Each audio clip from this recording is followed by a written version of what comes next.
Қошемет қайда?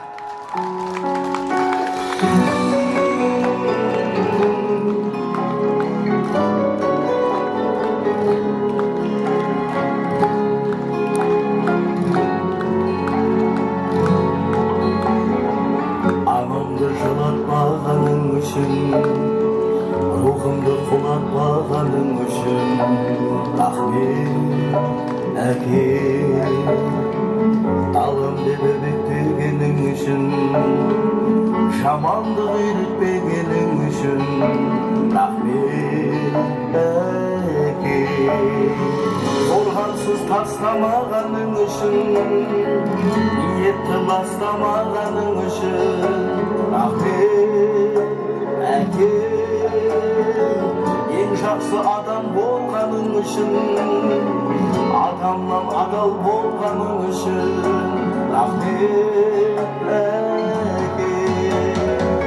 Әкем деп айтатын анам, әкем деп айтатын адам, ата шүкір.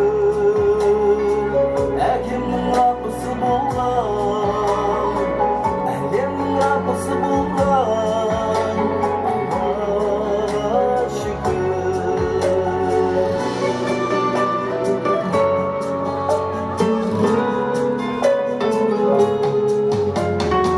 Шапшарың шумақ болғаның үшін, уақытша сынақ болғаның үшін, рахмет өмір.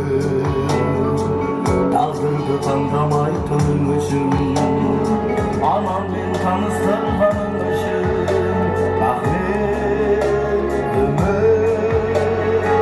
Бар жоққа бөлінбейтінің үшін, барлығын дәлелдейтінің үшін, рахмет өмір.